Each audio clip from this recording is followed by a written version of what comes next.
भगवान शिव अपनी पत्नी सती से इतना प्रेम करते थे कि वे उनके बगैर एक पल भी नहीं रह सकते थे। उसी तरह माता सती भी अपने पति शिव के प्रति इतने प्रेम में भरी थी कि वे अपने पिता के यज्ञ में उनका अपमान सहन नहीं कर पाई और आत्मदाह कर लिया। लेकिन यह प्रेम ही था जिसने सती को अगले जन्म में पुनः शिव जी से मिला दिया। वे पार्वती के रूप में जन्मी और अंततः उन्हें अपने पिछले जन्म की सारी यादें ताज़ा हो गई। भगवान शिव जो अंतर्यामी थे वह सभी जानते थे।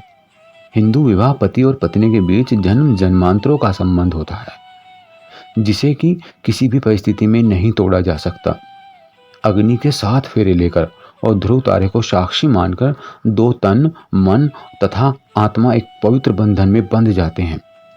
हिंदू विवाह में पति और पत्नी के बीच शारीरिक संबंध से अधिक आत्मिक संबंध को महत्व दिया जाता है और यह संबंध धार्मिक रीति से किया गए विवाह और उस विवाह के वचन और फेरों को ध्यान में रखने तथा विश्वास को हासिल करने से कायम होते हैं। जिस व्यक्ति ने अपने जीवन में बचपन में धर्म, अध्यात्म और दर्शन का अध्ययन नहीं किया है उसके लिए विवाह एक संस्कार मात्र ही होता है। हिंदू धर्म में विवाह एक अनुबंध या समझौता नहीं है, बल्कि यह भली भांति सोचकर ज्योतिषीय आधार पर पारबर्ध और वर्तमान को जानकर तय किया गया एक आत्मिक रिश्ता होता है।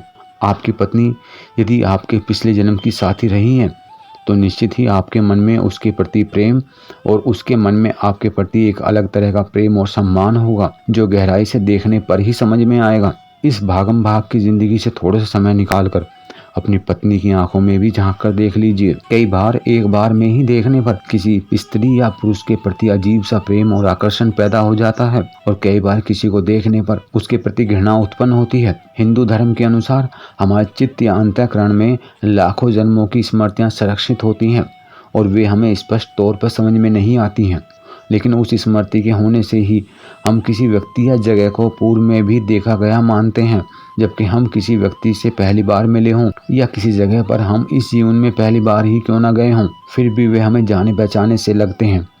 व्यक्ति का चेहरा भले ही बदल गया हो, लेकिन उसे देखकर और उससे मिलकर हमें अजीब सा एहसास होता है।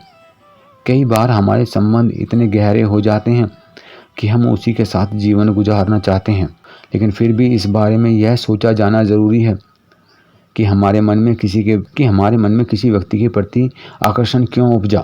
हमारे चित्त के अंदर 4 प्रकार के मन होते हैं, एक चेतन, दूसरा अचेतन, तीसरा अवचेतन और चौथा सामूहिक मन। अवचेतन मन को ब्रह्मांडीय मन कहते हैं, जिसमें हमारे अगले पिछले सभी जन्मों की स्मृतियाँ और संचित कर्म संचित रहते हैं। जब हम किसी ऐसे व्यक्ति से मिलते हैं जो हमारे पिछले जन्म का साथी था तो हम उसके संपर्क में आते ही उसके चित्त से जुड़ जाते हैं, या कि उसका और हमारा आभा मंडल एक दूसरे से टकराता है तो कुछ अच्छी अनुभूति होती है और हम सहज ही एक दूसरे के प्रति समर्पण और प्रेमपूर्ण भाव से भर जाते हैं।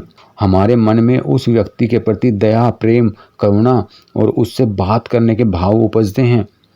यहाँ ध्यान यह रखना जरूरी है कि कौन से भाव आपके भीतर जन्म ले रहे हैं। हो सकता है कि महज शारीरिक सुंदरता के कारण ही आकर्षण हो,